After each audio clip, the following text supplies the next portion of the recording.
Gute Unterhaltung bei SRF bei den Leuten wünscht aus der Region für die Region.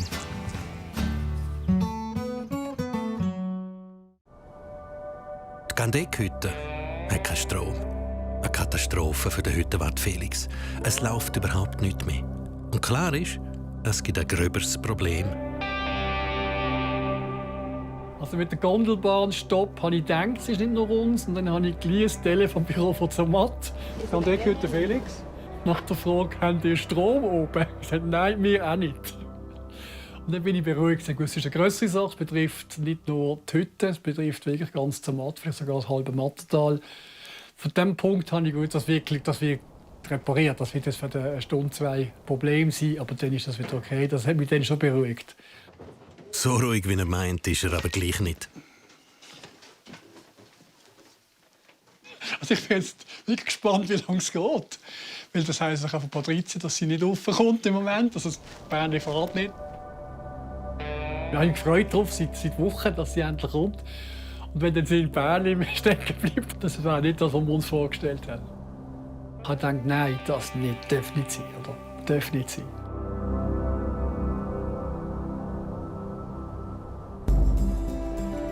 Ein Sommer mitten in der Schweizer Bergwelt.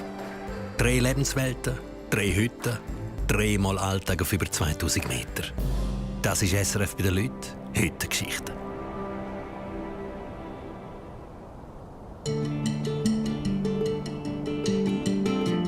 In Zermatt ist nach einer guten Stunde das Stromproblem behoben worden. Die Seilbahn läuft wieder und endlich, nach langen 7 Wochen, kann der Felix seine Patrizia bald wieder in die Arme nehmen. Eingebucht, die ich rausgeschickt habe, oder? Ja, das ist eine Riesenliste. Hast alle Tage schon. Zuerst kommt aber ein anderer wichtiger Gast an, der Alessandro. Er ist ein ehemaliger Arbeitskollege von Felix und der Mann der Hüttenbesitzerin. Er übernimmt die Hütte für den Rest der Saison. Der Felix hat nämlich noch andere Pläne. Alessandro, ciao, hoi. Willkommen. Danke. Sehr gut. Ja, sehr schön. Alles gut. Und, bist du nervös? Geht's noch? Es geht vor. Dann wirst du Positive schon. Nervosität. Das ist gut. Ich kann schnell Patrizia abholen. Die kommt, dann haben wir den alle hier. Sehr gut. Ist gut. Dem Fall bis gleich. Also, bis gleich.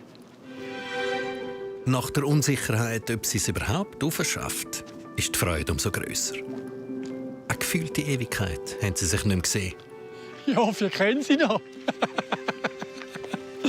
Nein, es ist schön, wenn sie raufkommt. Das ist immer wieder.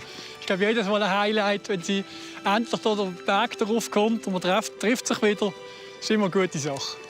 Ich hoffe, sie freut sich auch. Du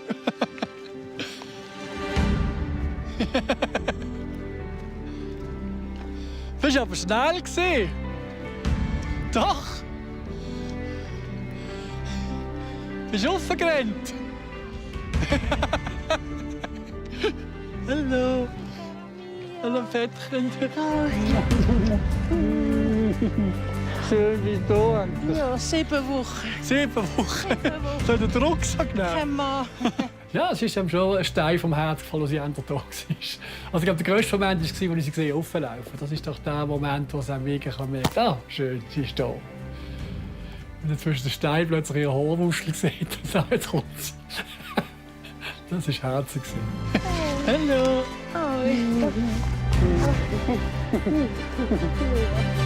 Und schön Wetter haben Ja, das haben wir auch noch bestellt. Wenn du schon kommst, machen wir schön Wetter. Schön ist Das ist doch gut, oder? das Bändchen ist noch stapeln. Ja, oder wenn Stromausfall Ich hatte. habe schon gedacht, ich bleibe in der Gondel hocken. Das haben wir noch gedacht, was wäre jetzt, wenn du extra da kommst und nachher bleibt die Gondel stehen und du kommst nicht raus.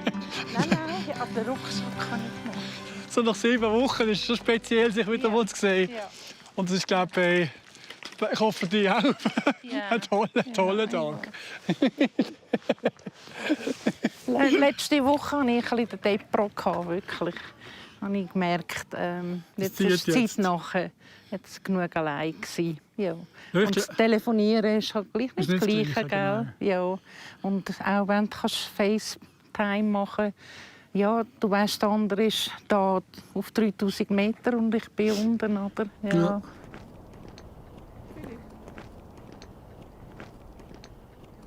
Liebste Felix. Zum Wohl. Zum Wohl. Aufs Heimkommen. Genau. Ist sogar für dich ein bisschen heimgekommen, gell? Ist gut. Damit die beiden nicht noch länger getrennt sein müssen, hat sich der Felix das erste Mal entschieden, nicht die ganze Saison oben zu bleiben. In ein paar Tagen geht er für über einen Monat zurück ins Tal. Ich bin froh, dass du jetzt eine halbe Saison machst und nicht die ganze Saison. Ja. Es hat eine gute Freundin von mir zu mir gesagt, du hast nicht mehr so viel Sommer. Und das ist so hart es tönt, aber es ist so. Man hat, mit 60 hat man, wenn es gut geht, vielleicht noch 20 Sommer. Wie viele gesund bin, weiss ich nicht. Und jetzt auf dieser Hütte ist das Leben toll, irrsinnig. Aber ich denke, jetzt ist es gut. Jetzt will ich einfach sagen, okay, jetzt machen wir etwas anderes. Schön bist du jetzt mal da. Ist mal gut. Lange genug gewartet. Der Felix spielt mittlerweile sogar mit dem Gedanken, ganz aufzuhören. Bis zum Ende der Saison muss er sich definitiv entscheiden. Sonst muss der Besitzer jemand Neues suchen.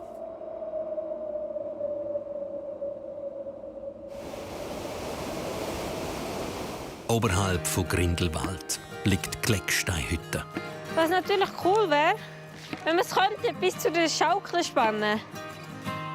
Die Schweiz hat heute Geburtstag und das wird gehörig gefeiert auf über 2000 Meter über Meer.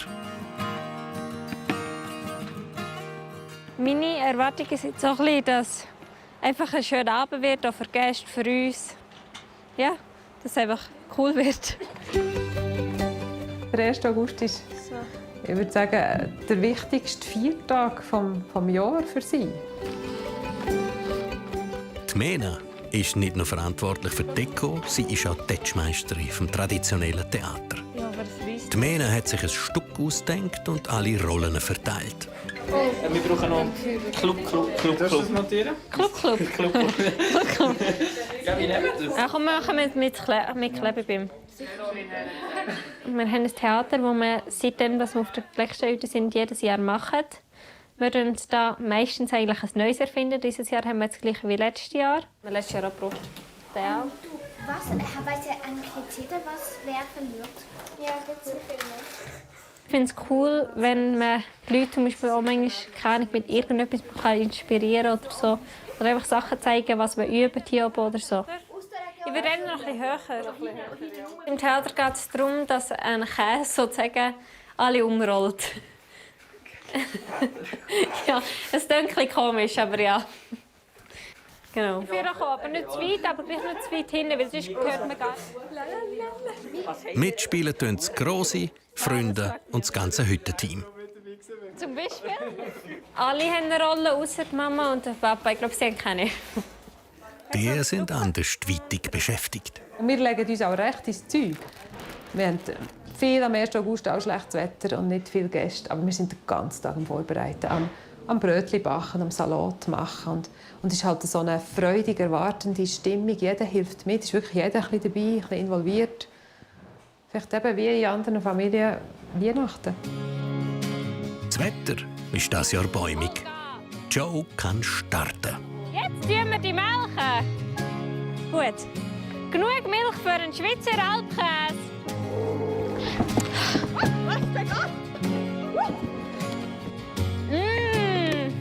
Hier! Sorry, er ist mir einfach abgegangen. Schon gut! Would you mind giving me the recipe? Nein, erstens ist es ein Schweizer Alpenkäse und zweitens Rezept ist geheim. Ade, noch einen schönen Tag.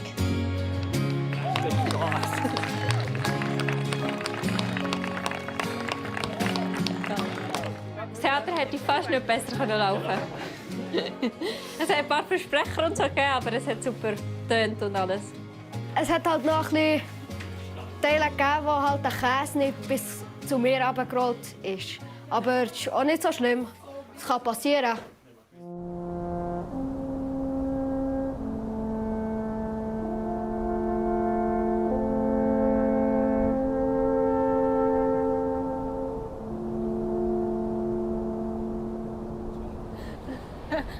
Die traditionelle Wurst auf dem Feuer darf am 1. August natürlich auch nicht fehlen. Lichtstrahlen sind durch den Holz.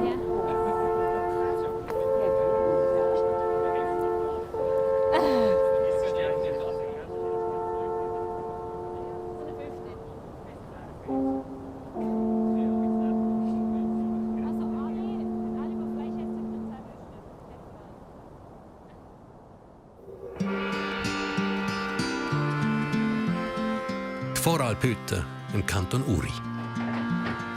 Die Hüttenwärtin Petra verbringt viel Zeit in der Küche. Das ist sie sich gewöhnt. In der Zwischensaison schafft sie nämlich als Köchin unten im Tal. Ich habe schon immer gedacht, dass ich Köchin werden will. Ich habe schon daheim früher als Kind bin ich gerne in der Küche und habe Mami mitgeholfen. Und ich bin auch nichts anderes schnuppern. Und weil es mir gerade gefallen hat, dachte ich, glaube, das ist etwas Gäbiges. Und mit der hat immer gesagt, gegessen wird immer. Also Arbeit sollte ich eigentlich immer haben.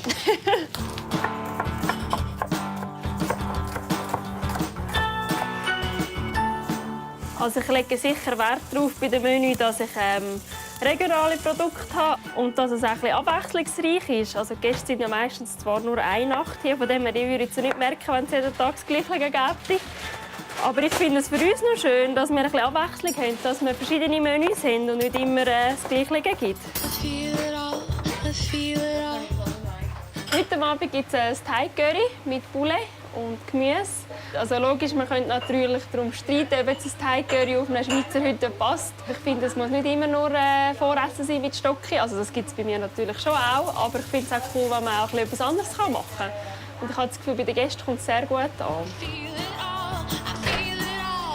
Parallel zum Znacht vorbereiten werden auch die Mittagsgäste bedient. Für das ist heute Jasmin zuständig. Am Anfang wollte ich eigentlich nicht so kochen. Ich habe einfach 100'000 Mal alles gefragt. Aber mittlerweile, wenn jemand etwas bestellt, fängt man einfach kochen. Es geht eigentlich gut. Also ich habe einen Haufen gelernt vom Kochen. Also es ist sicher ein Unterschied. Das merkt man schon, dass jemand, der gelernt ist oder der nicht gelernt ist. Das ist ja überall so.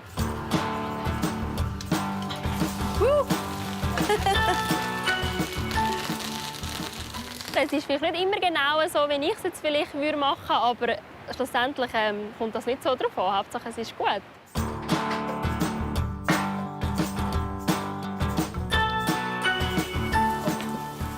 Hallo, da will ich zwei. Ja?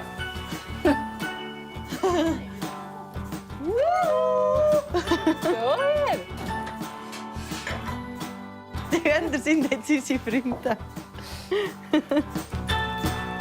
Für die Petra ist klar, dass die Erwartungen an die Küche auf einer Hütte anders sind. Ich denke, der Unterschied zu den Gästen im Tal ist sicher, dass unsere Gäste hier oben ein bisschen unkomplizierter sind. Oder weil sie ja schon raufgelaufen sind, sind sie ja froh, wenn sie etwas überkommen. Und ja, schätze ich das wahrscheinlich noch ein bisschen mehr als im Tal. Und das finde ich schon sehr schön. Das Einfache, das, ja, mit einfachen Sachen kannst du Freude machen.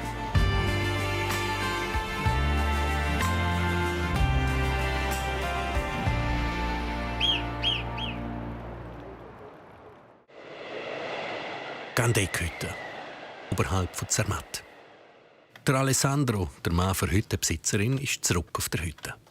Er übernimmt den Rest dieser Saison. Ups, schwach. Hast du nicht schlafen? Tatsächlich nicht so gut, das ist aber wahnsinnig gut. Das wird sich auch noch einpendeln morgen. Das ist gut. Ja, Zimmerbelegung gemacht und Tischzuteilung. Du machst das schon gut. Du kannst es morgen noch mal machen.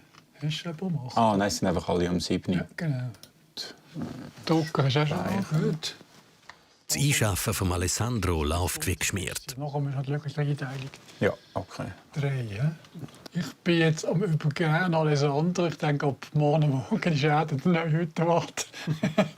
Und das ist natürlich eine Erleichterung für mich, ihn jetzt hier zu haben. Und es ist toll, dass er schon da drinnen ist. Also er ist ein Wahnsinnskrampfer. Oder? Ich habe das schon gemerkt. Und nur da ist im Juni gekrampft. Und ich glaube, das braucht es hier oben. Jemanden zu haben, wenn er dann schon morgen vor mir da ist. Das gibt es auch fast nie, dass jemand vor mir im Büro ist. Und jetzt einen schon hier zu sehen, ist schön. Also ich wache glücklicherweise sonst auch immer früh auf. Und heute bin ich jetzt früh wach gewesen. Ich weiss nicht, die erste Nacht oben. Also jetzt heute geht's. Mal schauen, wie es dann in 2-3 Wochen aussieht. Du musst auch die Zeit kontrollieren, wegen dem Morgen vorbereitet. Das Speichermüsli ist vorbereitet, mit Wasser angemacht. Jetzt machst du einfach noch Joghurt rein. Ich will gerade alles rein. Alles. Dann kannst du das sogar mit Milch ausspielen. Ich habe es gerne ein bisschen flutteriges Speichermüsli. Natürlich relativ viel Milch und viel Joghurt rein. Das ist schon mal ein Ausgleich zu deinem Bürojob, gell? Genau. Obwohl das Erste, was ich jetzt gemacht habe, ist Excel. Back to the roots. Das kann ich noch. Das ist ein einfacher Einstieg. Du hast mit diesen Sachen angefangen, die du kannst. Ich freue mich sehr fest. Also jetzt gerade, ich sage, die letzten paar Tage, bevor ich jetzt hochgekommen bin, ist so ein bisschen eine Anspannung. Was kommt eigentlich? Was kommt echt alles? Was gibt es für Aufgaben? Ich bin ein bisschen mit dem Felix in Kontakt gewesen, aber es jetzt mal wirklich vor Ort auch zu sehen. Und je länger, je mehr freue ich mich. Ich glaube, je mehr, dass man sich wohlfühlt mit allen Aktivitäten, desto mehr kann man sie auch anfangen genießen.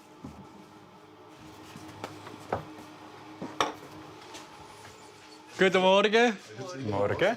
Habt ihr gut geschlafen? Ja, bonjour. Guten Morgen. Habt ihr gut geschlafen? Ja, danke. Sehr gut. Da ist euer Hallo wach. Gut. Cool, oder? Danke. Wieder heim. Wenn ihr etwas braucht, meldet euch einfach. Okay. Wir sind irgendwann rum. Ist gut?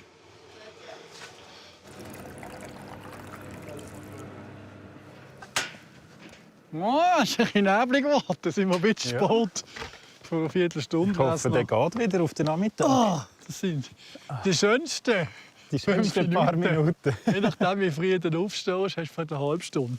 Was gibt es Schöneres, als am Morgen in das Panorama raus zu schauen und den Unterschied vom, ich sage jetzt mal, vom Office zum Bergoffice. Also es ist wirklich, und auch die Ruhe. Also ich glaube, das ist etwas, was ich sehr gerne übernehme vom Felix.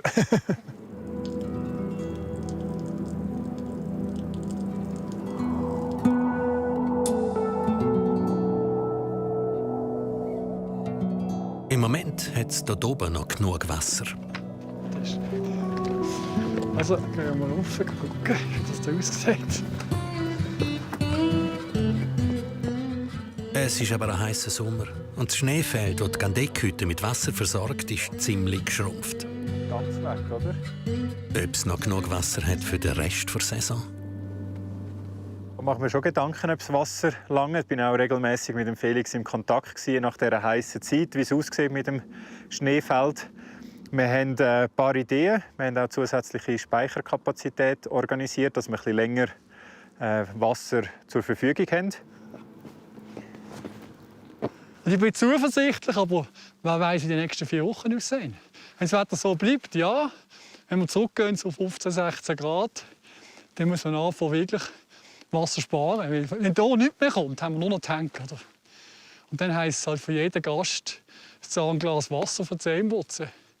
Und das Wasser halt nicht mehr laufen lassen.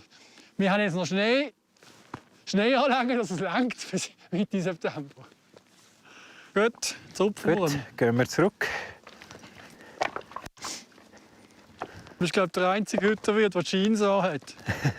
Aber ich habe die anderen schon parat.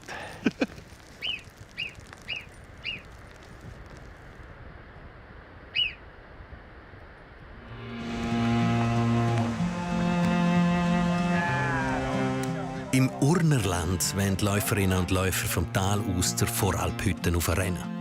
Dem sagt man Trail Run. Der Stefan, der Bruder von Petra, wäre auch mitgerannt. Aber wegen seinem Bike-Unfall ist er heute noch Zuschauer und wartet oben auf seine Kolleginnen und Freunde. Ich bin in einer Trailrunning-Gruppe und wir haben mit der Petra zusammen die Idee gehabt, dass wir hier oben raufsäckeln könnten und ein bisschen etwas essen, Bier und dann wieder runtergehen.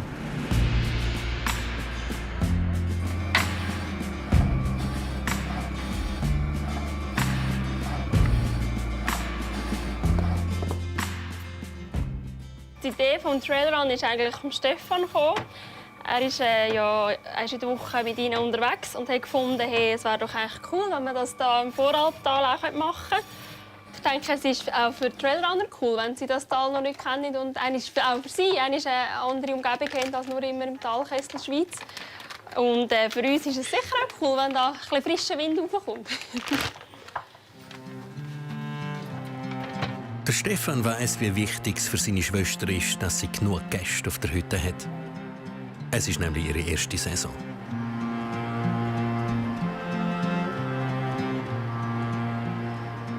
Ich unterstütze sie, weil ich sie gerne habe und weil ich halt auch gerne da oben bin. Es ist wie so 2 Fliegen auf einen Streich. Man kann Zeit oben verbringen und zusätzlich ist jetzt sogar noch so dass ein paar Kollegen von mir auch hier raufkommen. Normal zu Fuß hat man für die Strecke etwa 2,5 Stunden. Wie lange man braucht, wenn man rennt, ist noch offen. Noch eine Motivationsrede vom Chef Benny ans Trailrun-Grüppli. Auch am Stefan, seine Freundin Lucia, ist dabei. Ich freue mich auf einen coolen Trailrun. Ich kenne die Strecke vom Aufwandern schon. Und mein Ziel ist, euch hinten anzusäckeln. Und ja, ich freue mich auf ein kaltes Blättchen und ein Schätzchen hier oben zu sehen.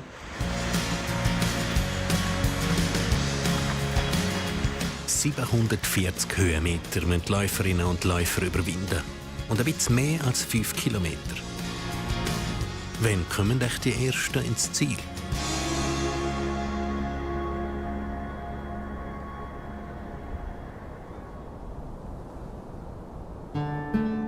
Mitte August auf der Glecksteinhütte. Es ist Hochsaison. Und Gäste hat es genug. Nicht alle sind aber bereit, auch Geld auszugeben hier oben. Ganz zum Ärger vom Hüttenwart. Ich muss mich ganz fest an der Nase nehmen, dass ich nicht alle in den gleichen Topf ziehe. Manchmal. Ich lasse mich so ein bisschen abziehen von den Leuten, die zu uns kommen und dann sich auf der Terrasse, manchmal sogar in der Hütte, draußen auf der Schaukel breit machen, ihr eigenes Bier auspacken und Picknick. Und wer stellt die Schaukel auf? Die ist ja nicht hier gewachsen. Oder dann macht man sich doch nicht einfach breit an einem Ort und konsumiert nachher seine eigenen Sachen und geht quasi wieder ins Tal mit den schönen Fotos, die man dann nachher in der ganzen Welt umschickt. Aber lässt wie nichts da, irgendwie eine Wertschätzung. Für das habe ich kein Verständnis. Aber eben, es sind wirklich ganz wenige, aber die kosten mir Energie. Und das sind vermutlich irgendwann der Grund, dass ich aufhöre mit dem. Ja, weil das geht mir so auf den Keks. Auch noch anders braucht Energie. Weil die Hütte oberhalb von Grindelwald ist, kommen auch viele Gäste aus dem Ostland, die sich nicht so gut mit den Schweizer Gepflogenheiten der SAC-Hütten auskennen. Ja. Es ist schon so, dass wir manchmal einen Abend haben, wo wir gefühlt alles Hüttenneulinge haben. Und denen lohnt sich dann auch beim Einchecken ein bisschen mehr erklären. Mit den Tellern, dass die Teller schon behalten für bis und mit Hauptgang oder dass man abräumen, dass es kein à la carte Menü am Abend gibt, sondern für alle das Gleiche.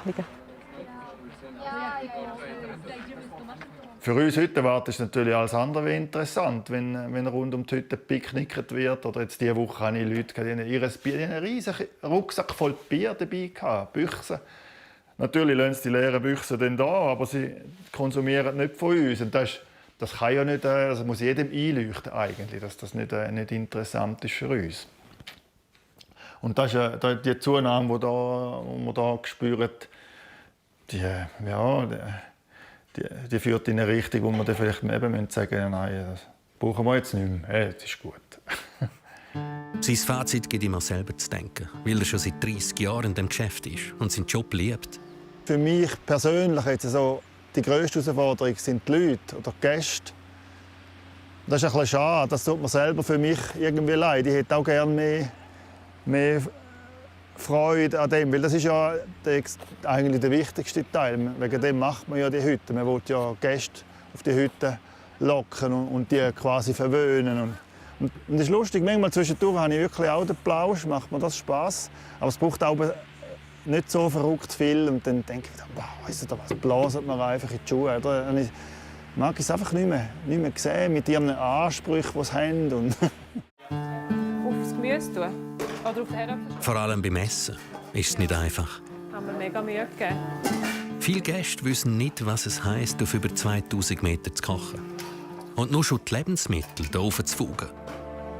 Und auch für Extrawürste gibt es nur bedingt Lösungen. Dann mit der Fegi, gell? Der Fünfer. Ja. das Schönste sind die einfach essen, was es gibt. Und die gibt es immer noch. Das ist immer noch der grösste Teil eigentlich der Leute. Aber es hat halt eben schon fängst wahnsinnig viel, wenn du so durch die Reservationsliste gehst, viele Bemerkungen, kein Knoblauch, eben Gluten und Laktose. Und sonst all die Allergien. Das ist definitiv mehr geworden. Das ist jetzt nicht unbedingt das, was Spass macht. Also, ja, ich habe nicht Diätkoch gelernt, sonst wäre ich vielleicht im Spital gelandet irgendwo oder in einem Altersheim oder weiss doch auch nicht wo, in einer Diätküche, wenn ich Freude an dem. Mir gefällt schon das hier.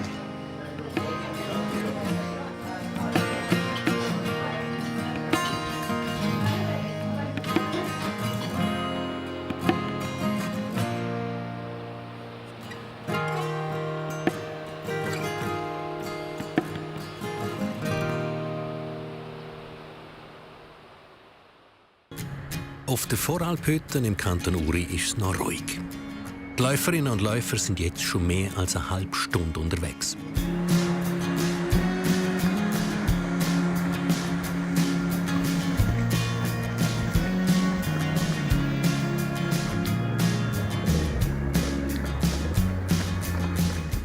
Ja, ich habe schon ein bisschen Freude, dass es kommt. Eigentlich würde ich ja gerne mitlaufen. Und das hat mich halt auch Wunder genug weit, dass ich dann mithalten mit den Vordersten. Die Schnellsten schaffen es in 57 Minuten ins Ziel. Sie kommen jetzt. Also nicht einmal eine Stunde bis da oben.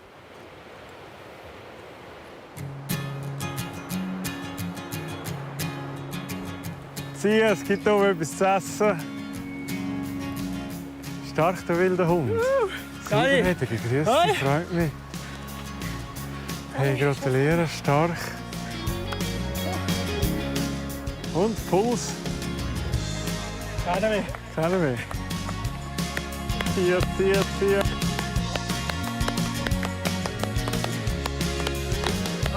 Super, bravo. Schätzeli. Hi. Hoi, Schätzeli. Hoi, Beni. Grüß dich, kommst du aus Stefan, ja. Herzlich willkommen, gratuliere. Hoi Beni, gratuliere. Du hast gar nicht geschwitzt. Coole Sache. Schön. Ja, nein, super. Ich glaube, es ist eine gelungene Sache. Ja. Sie sind alle heil aufgekommen. Ich glaube, alle in ihrer Zeit, wo sie noch ein bisschen Freude haben. Und jetzt hoffe ich, dass sie ein bisschen Hunger haben und Durst. Sehr gut. Ja, aber irrsinnig. Strecke, Wetter. Fast alles. Ja. Schön. Alle mögen. Sie lachen auch mal. Feines zu essen, wenn es muss. Vielleicht. Genau, ja. Also ich hoffe natürlich, dass mein Nutzen ist, dass all die wieder einmal kommen, dass sie mit der Familie wieder einmal kommen oder ja, das schöne Tal wieder einmal sehen.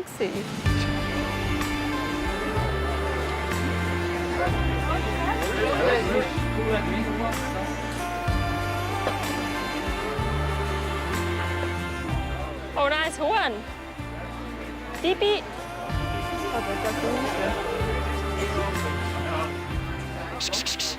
Ja, dort noch.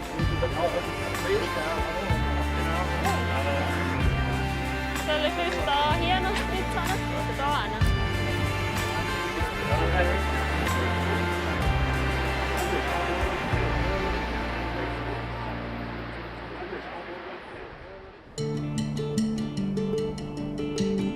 Die Gandeck-Hütte hat Geburtstag und das soll gefeiert werden. Gleichzeitig ist das der Auftakt von Alessandro als Hüttenwart. Der Felix steht aber jetzt in der zweiten Reihe. Aha, schon bei der ersten Sitzung spät. Das fängt ja gut an. Er ist zu früh zum Morgenessen gekommen. Genau, ausgleichende Gerechtigkeit. Also heute ist es 140-Jahre-Jubiläum. Wir haben Einladungen für etwa 80 Leute. Vielleicht haben wir noch Tagesgäste oder es bringt sonst noch jemand, also vielleicht 80 bis 100 Leute. Darum haben wir auch gedacht, das Menü einfach. Also wir machen zum Hauptgang Herdöpfel, also Kartoffelsalat und die Würste, Wienerli und die Schweinswürstli, was es gibt. Und zum Dessert haben Carlin und ihre Kolleginnen Küche gemacht. Ich sehe, du bist schon voll im Element. Du denkst mit. Du, möglichst wenig Arbeit und möglichst viel Spass. Ich finde das schon noch eindrücklich, dass wir jetzt ein 140-Jahr-Fest feiern können. Also es sind ja in dem Sinne auch Pioniere, die hier oben vor 140 Jahren eine Hütte gebaut haben. Die Hütte war schon immer im Familienbesitz von seiner Frau. Ihr Urgroßvater hat hier oben Land gekauft und die Hütte hergebaut. Kannst du mit der Würste, dann komme ich das so. Gut. Ich nehme mal 2 raus. Du hast 2 Brettchen gemacht, das längt für die 100, oder? So, Deli. 1, 2.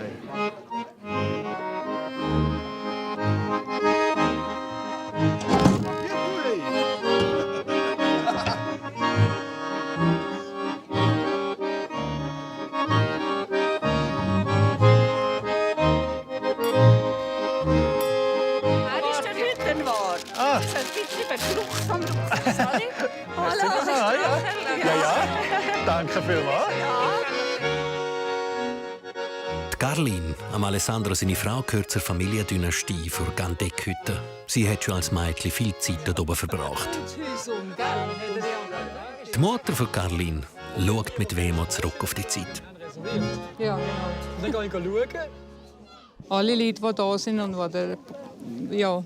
die wir hier kennen, haben wir hier zusammen Zeiten verbracht, zusammen geschafft. Und ich habe natürlich ein Teil des Jahres, wo ich hier oben auch gelebt habe. Und habe natürlich eine Verbindung. Und jetzt bin ich stolz, dass wir das so machen können. Der Vater von Carlin war jahrelang der Hüttenwart für Gandeck-Hütte, bis er 2012 ums Leben gekommen ist. Also der Papa ist extrem präsent. Der Papa, jeder, der hier hockt, fast kennt den Papa, hat der Papa erlebt hier auf der Hütte. Für uns ist er in jedem Schritt und jedem Gedanken, den wir hier machen, ist er da. Er hat die Hütte über 35 Jahre geführt. Der Beste war der Bergvieh. Hast du mitbekommen? Nein. Nicht mitbekommen? Ich möchte einfach im Namen von unserer Familie ganz, ganz herzlich Merci sagen, dass ihr heute alle hier seid und mit uns die 140 Jahre Gandeck-Hütte feiern. Das ist für uns sehr speziell, die Familiengeschichte, dass die so lange schon besteht. Und wir wissen, fast jeder, der heute hier hockt, hat eine ganz persönliche Beziehung, eine persönliche Geschichte mit der Hütte, mit der Familie. Und das heute zusammen zu feiern, ist für uns sehr schön. Und wir haben sehr Freude, dass ihr alle da seid.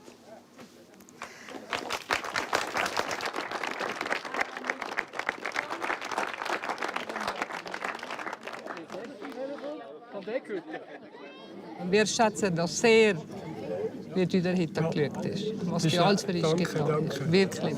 Ja, schön, so schön, danke. Schön. Und einfach von so weit weg und so nah zusammen ist schon toll. Und es hat so einfach angefangen. Ja. Die Hütte verdient das ja auch. Also so eine Hütte gibt es in der Schweiz. Du hast ja wieder das Ursprüngliche. Aber wir haben das reingebracht. Und die Leute haben die sehr gerne. Und die Schätzen haben die sehr geschätzt. Der Market das überall. Bis ins Innerste, ins Dorf. Ja. Also, dass jetzt Zermatter von mir schwätzt, ist schon stolz. Weil es ist als Basler da oben vielleicht nicht so einfach. Weil die meisten Hütten um Zermatter, ich glaube sogar fast alle, sind von Zermatter geleitet. Und wenn doch dann ein Ausserirdischer oder ein Ausserschweizer besser gesagt kommt und dann die Hütte da leitet, die schon nicht vom Fach ist, dann schaut man da speziell drauf.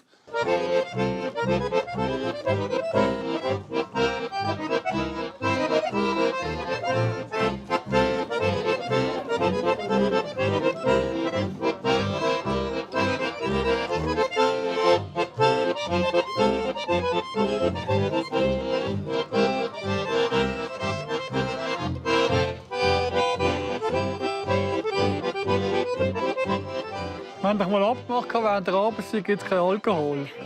Und kaum bin ich nicht mehr Chef, ist schon wieder vorbei. Meine Autorität ist weg. Zum Wohl zusammen.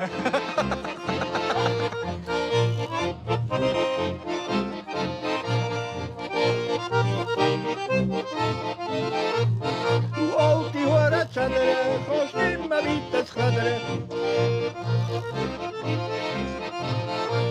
Ich lock sie aus den Federn, die alte Hure Zedere.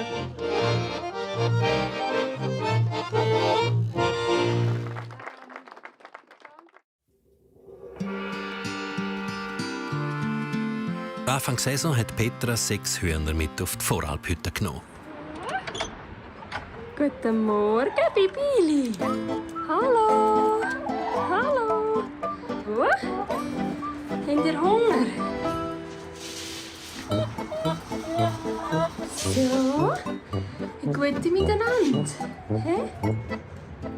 Ja, jetzt ist es soweit. Es ist jetzt das letzte Morgen, das ich den Hühnern gegeben habe. Morgen werden jetzt leider geschlachtet. Und das ist sicher nicht ganz einfach jetzt für mich, weil sie sind einem ja gleich ans Herz gewachsen, die Bibili, gell? Da hat man sicher eine Beziehung aufgebaut, ganz klar. Also am Anfang der Saison hast du auch gemerkt, die Hühner haben noch nicht wirklich weit herumgetraut zu laufen. Sie waren auch eher noch ein bisschen scheucher, man konnte es gar nicht streicheln. Und jetzt gegen Schluss hast du schon gemerkt, dass sie viel zutraulicher geworden sind. Und ja, hast immer ein bisschen Pläuderchen mitnehmen. Habt ihr noch ein Ei gelegt? Nein. Das ist nur ein Tonei, um die Hühner zu motivieren. Ich habe bewusst so Ausschusshühner genommen, auch um zu schauen, ob es überhaupt funktioniert. Es hätte ja sein können, dass der Fuchs nach der ersten Woche schon kommt. Und dann wäre es halt noch ein bisschen schade gewesen, wenn es ganz junge gewesen wären. Und weil ich noch nicht so gewusst habe, wie es überhaupt läuft mit denen. Und gleich, wir hatten daheim auch immer solche Hühner gehabt, und die legen ja eigentlich dann auch wieder Eier. Und habe gefunden, es muss ja nicht 6 Eier am Tag sein, also wir langen auch 4 oder wie auch immer, so viel wie es da gibt.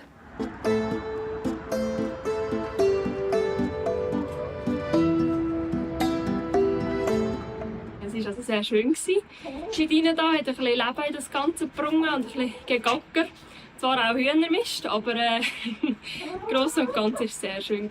Aber eben, wie ihr jetzt gesehen habt, sie legen keine Eier mehr und darum ja, ist halt gehört das auch dazu, dass Saisonende ist und ja, sie von uns gehen müssen. Aber ich hoffe, sie genießen jetzt noch ein bisschen. Saisonende auch für die Hühner.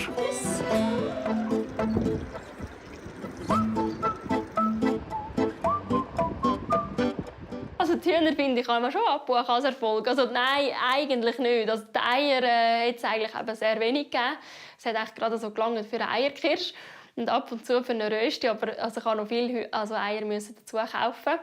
Und gleich habe ich es noch cool gefunden. Also ich habe mich auch aufgeregt, wenn sie auf der Terrasse sind und alles verschissen haben. Also das war schon nicht so cool gewesen. Aber nein, sonst habe ich es schon schön gefunden, dass die Bibili da waren.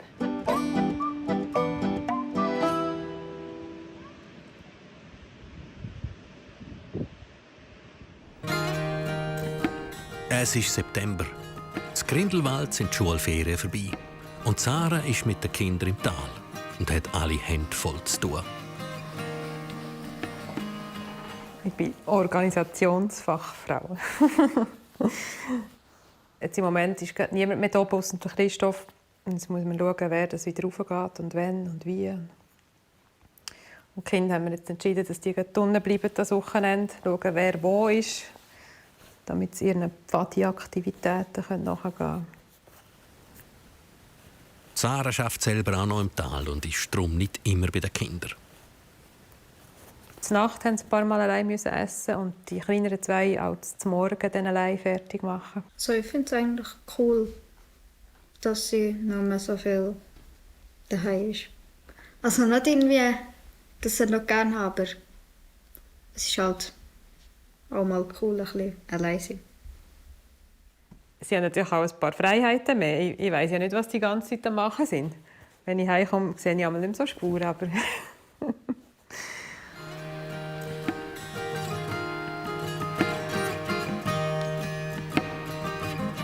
schau mal, da, die Würste. Der Simon ist 10 und der Jüngste der Familie. Und da wäre noch die vorige Soße und so Gemüsestängel von gestern. Ist gut? Sarah arbeitet in Grindelwald bei Spitex und ist häufig am späteren Nachmittag bis in den Abend weg. Guten Nachmittag, guten Abend und bis bald. Ciao. Ciao. Tschüss.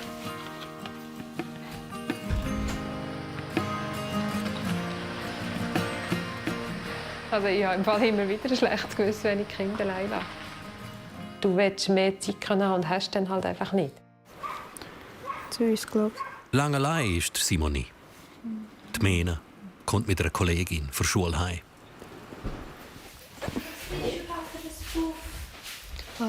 Kurz vor dem Saisonende auf der Hütte hat Mena noch den Arm gebrochen. Beim Turnen bin ich so gegen Hinterkeit, also habe einen Ausfallschritt gemacht und er so, sagen wir, so hergekehrt und er halt umgeknickt.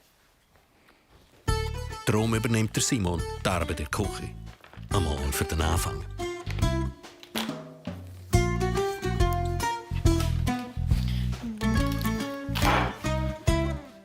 Wir haben oder aufs 9. Keine Ahnung. Etwa schon. Das steht hier sicher nicht drauf. Alle Herdplatten sind anders.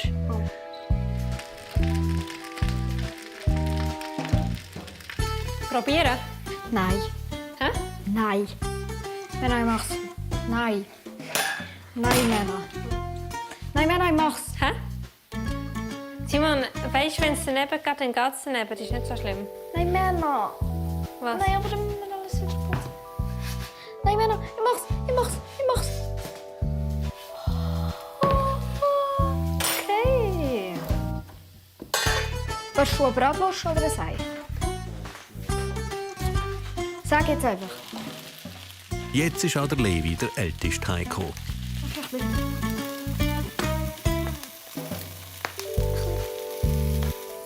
Nein, wie kannst du das drehen? Doch, kannst. Okay, ich kann es machen, Männer. Ich kann es machen.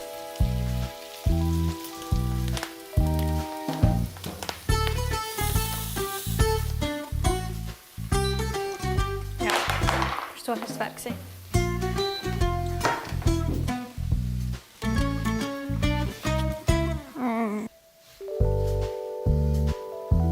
Hand in Hand. Und es funktioniert auch mit wenigen Worten. Also sie haben auch wieder mega viel an Selbstständigkeit gewonnen und ich glaube, so ein bisschen mit Abstand gesehen, schadet ihnen wirklich nicht. Schwierige Frage, gell? Für so ein...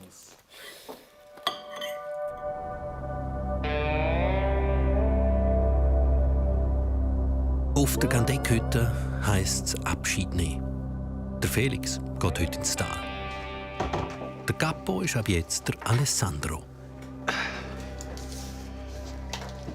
Ich habe hier zusammengestellt, heute Hilfebriefing. Von der Hütte kommt ja der Lea. Ah ja, genau. Ich habe dir jetzt alles gesagt in den letzten 2 Tagen, was ich meinte, was wichtig ist. Wahrscheinlich jetzt noch 200 Sachen, die ich nicht gesagt habe. Ich bin sicher, sobald 5 Minuten weg bist, kommen wir etwas in den Sinn. Ich stelle mir vor, wenn ich unten einsteige und das erste Telefon. Du bist das schon wieder gesehen.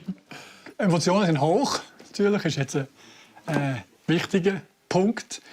Und ja, jetzt gehen wir runter, aber es kommt schon ein bisschen. Ja, das ist sehr schön, weil das zeigt das Herzblut, das Felix in die Hütte steckt und wie viel ihm die Hütte bedeutet. Und darum sehr schön. Und mal schauen, wie es mir dann geht. Ich bin da, wenn du Hilfe brauchst, bitte nicht Alltag anrufen. Nein. Und wir sehen uns ja schon bald wieder. Also, so lange geht es ja gar nicht. Zum die Saison abschliessen und alles winterfest machen, kommt der Felix noch mal rauf. Das einzige Problem bei dir sehe ich einfach, dass dein Gewicht, oder? Du wirst zunehmen wirst du wieder Barbara als Köchin. Mit dem muss ich halt ein bisschen mehr Brot holen und zweimal laufen. Ich kann nicht in dem Sinn vor der Felix sein, aber was ich möchte, dass eigentlich der gleiche Spirit da oben auf der Hütte bleibt, einfach mit einer auch einer anderen Art. Aber eben vom Felix, es ist alles super aufgesetzt, da kann man sich aufs Wichtige konzentrieren, dass es am Team gut geht, dass es den Gästen gut geht. Und das möchte ich definitiv vom Felix so übernehmen. Es ist nicht so, dass ich sage, nein, ich mag nicht. Das ist nie aufgekommen. Das ist natürlich jetzt ein bisschen verstärkt, Wehmut, weil es jetzt so gut gelaufen ist. Auf der anderen Seite muss ich sagen, es ist so gut gelaufen, besser geht fast nicht mehr. Oder? Und das hilft mir dann auch, zu sagen, du musst vielleicht dort aufhören, wo du jetzt am Höhepunkt bist. Du bist auf meinem höchsten Level. Jemand anderes kann heute sicher noch weiterentwickeln. Aber ich denke, es ist jetzt vielleicht auch gut. Mit dieser Hütte. Gib dir offiziell den Schlüssel. Merci vielmals. Ich mache dir jetzt noch die Türen auf. Ja, der letzte Akt. Ich schließe den hinter dir ab. Du schließt hinter mir ab. Der Felix muss sich bis Ende Saison entscheiden, ob es das wirklich ganz war für ihn auf der Gandeckhütte. Nächste Woche bei Hüttengeschichten.